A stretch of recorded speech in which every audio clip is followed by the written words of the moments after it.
এ কি কাণ্ড! এ কি ভয়ঙ্কর কাণ্ড! গোটা দেশের মানুষকে নাড়া দিয়েছে মেরাঠে স্বামীকে যেভাবে স্ত্রী এবং তার প্রেমিক 15 টুকরো করেছে। মেরাঠের ঘটনা, সৌরভ এবং মুস্কান রাস্তগীর। সৌরভ এবং মুস্কানের 15 বছরের প্রেম, তারপর 15টা টুকরো। সেই 15টা টুকরো একটা নীল রঙের ড্রামে ফেলে দেওয়া হলো। তারপর তার উপরে সিমেন্টের চাদর। কে দেখেছে? শিশু, একরত্তি শিশু বারবার বলার চেষ্টা করেছে, বাবা আছে ওই নীল ড্রামে। কেউ বিশ্বাস করেননি। সত্যি তো বিশ্বাস করার কথা নয়। যেমন এখানে আপনাদের মনে করিয়ে দিই, এই কুমারটুলি ঘাটে যখন নীল ট্রলি করে মা মেয়ে দেহ এনেছিল, কেউ বিশ্বাস করেছিল? প্রথমে বলা হয়েছিল লেপ, ভেবেছিলেন মানুষ লেপ। তারপরে বলা হলো ল্যাব, দুটো বড় বড় ল্যাবের টুকরো রয়েছে। তারপরে যখন জোর খাটানো হলো তখন দেখা গেল মেয়ের পিসি শাশুড়ির দেহ টুকরো করে রাখা ওই নীল ট্রলিতে। এখানেও সেই নীল ড্রাম। কেউ বিশ্বাস করতে চাননি যে সৌরভের দেহ ওরকমভাবে 15 টুকরো করে ওই ড্রামের মধ্যে ফেলে দেওয়া হয়েছে। কি অপরাধ!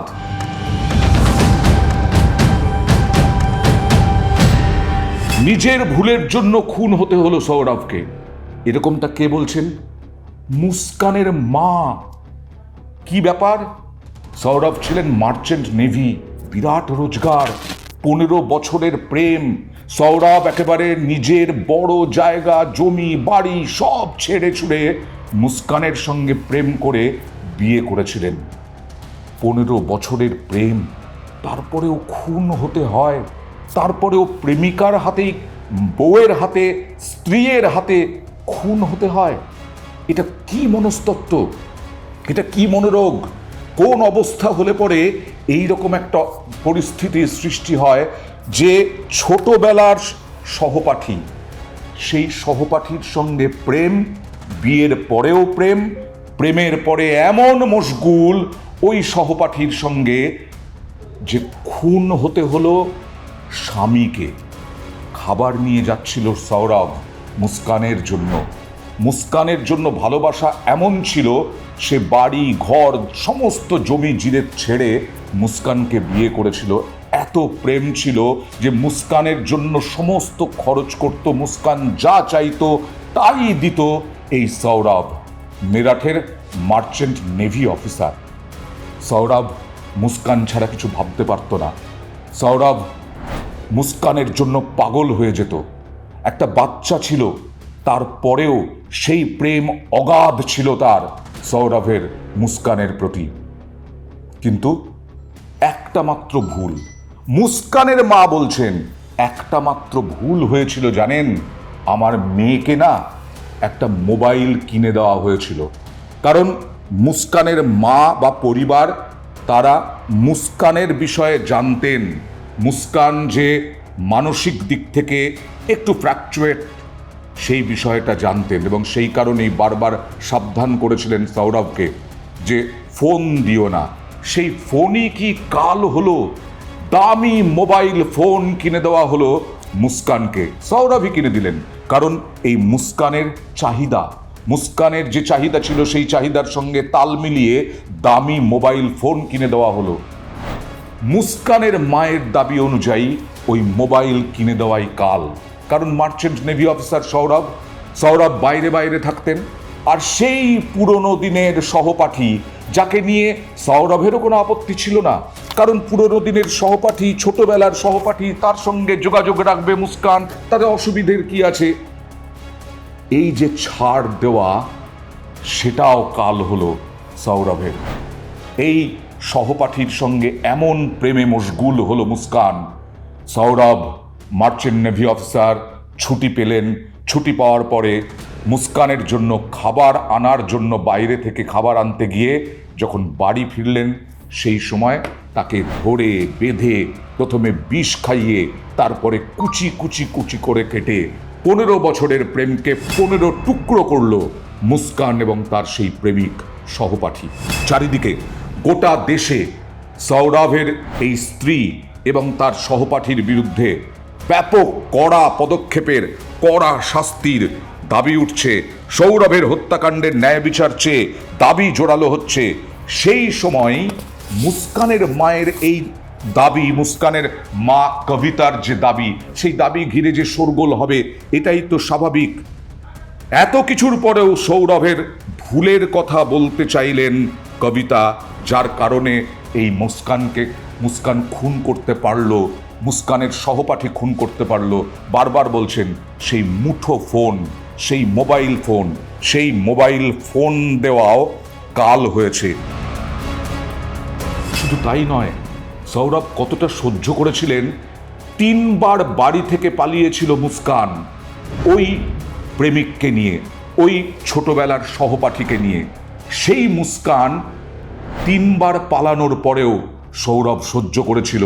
সৌরভ বারবার ফিরিয়ে এনেছিল তাঁরই সংসারে তাঁরই 15 বছরের প্রেমিকাকে, কিন্তু সেই প্রেমিকার হাতেই খুন হতে হলো। এইখানেই মনোরোগ বিশেষজ্ঞদের কি বলবেন জানি না, মনোরোগ বিশেষজ্ঞরা, যে এত কিছু পাওয়ার পরে, এত ভালোবাসা পাওয়ার পরেও একজন তার প্রেমিককে, তার ভালোবাসার মানুষকে, তার স্বামীকে কিভাবে 15টা টুকরো করতে পারে। এক তো যন্ত্রণায় হতে পারে, এক তো বেকারত্বে হতে পারে, এক তো টাকা পয়সার অভাবে হতে পারে, কিন্তু যখন পূর্ণ সুখী মানুষ মুস্কান, সেই সময়ও 15টা টুকরো করার কথা ভাবতে পারে। সেই সময়ও হাত কাঁপে না 15টা টুকরো করার সময় তার ভালোবাসার মানুষকে। আর আরও একজন স্বামীর কথা বলবো এই মুহূর্তে, তা হলো মালদায় অচিন্ত রায়। 19 বছরের দাম্পত্য জীবন। সেই স্ত্রী কি করলেন? স্বামীকে ছেড়ে চলে গেলেন প্রেমিকের সঙ্গে। স্বামীকে ছেড়ে চলে গিয়ে রিল তৈরি করে শেয়ার করলেন তার স্বামীকে। প্রেমিকের সঙ্গে পালিয়ে গিয়ে রিল তৈরি করে স্বামীকে শেয়ার করলেন। আর পালিয়ে যাওয়ার সময় কি নিয়ে গেলেন? স্বামীর সমস্ত টাকা, গয়না সব নিয়ে পালিয়ে গেলেন সেই স্ত্রী। আর উল্টো দিকে এখানে যেমন মুস্কান খুন করলো সৌরভকে, আর অচিন্ত তিনি বউয়ের শ্রাদ্ধ দিয়ে দিলেন। একেবারে দেখুন কিভাবে, কতটা ক্ষুব্ধ, কতটা যন্ত্রণাবিদ্ধ একজন মানুষ হলে তার বউকে প্রতীকী হলেও ডেড বডি যেভাবে নিয়ে যায় শ্মশানে সেইভাবে নিয়ে যাওয়া হলো, অন্ত্যেষ্টি যেভাবে করা হয় অন্ত্যেষ্টি সেইভাবে করা হলো, এবং তারপরে শ্রাদ্ধ, মাথা কামিয়ে, সব কামিয়ে শ্রাদ্ধ হলো। বাড়ির পরিজন, পরিবার, গ্রামের মানুষ সবাইকে খাওয়ানো হলো। প্রতিশোধ। এই যেমন মুস্কান যেমন সুখী ছিলেন, ভরপুর বলা হচ্ছে আর কি, সম্পত্তি, পয়সা, টাকা, গয়না, মোবাইল সমস্ত দিয়ে সৌরভ যতটা পেরেছিলেন সুখী করার চেষ্টা করেছিলেন, কিন্তু কোথাও কি সুখী ছিলেন না মুস্কান? সেই কারণেই কি এই রকমভাবে ওই প্রেমিকের সঙ্গে তার কি সম্পর্ক বা কি সমীকরণ ছিল যে সৌরভকে খুন করতে হলো, 15টা টুকরো করতে হলো? আবার এই মহিলা 19 বছরের দাম্পত্য জীবন, তারপরেও অন্য পুরুষের সঙ্গে বেরিয়ে গিয়ে প্রেম তো হতেই পারে, কিন্তু তারপরে প্রতিশোধটা কিরকম? খুনের কথা ভাবলেন না অচিন্ত রায়, শ্রাদ্ধ দিয়ে দিলেন। এখানেই বিভিন্নভাবে আমরা মনোরোগ বিশেষজ্ঞদের সঙ্গে মাঝে মধ্যেই কথা বলি, এবং আমাদের মধ্যে যে অপরাধ মনস্কতা বাড়ছে, মানুষের মধ্যে, যে কোনো মানুষের মধ্যে, মনস্তত্ত্ববিদরা বলেন অপরাধ মনস্ক থাকেই যে কোনো মানুষ, তার মধ্যে শুধু স্ফুলিঙ্গটা ধরিয়ে দিতে হয়, তাহলেই তা আগুনের মতো জ্বলে ওঠে। যেমন আমরা দেখেছি দে বাড়িতে কলকাতায়, আপনাদের মনে করিয়ে দিই, ব্যবসায়ী, বিরাট চামড়ার ব্যবসায়ী, তারা যেমন খুন করলেন, খুন করে নিজেরা আত্মঘাতী হওয়ার চেষ্টা করলেন। সেই অপরাধ মনস্কতা ক্রমশ বাড়ছে বিভিন্ন কারণে, এটাই বলছেন মনোরোগ বিশেষজ্ঞরা।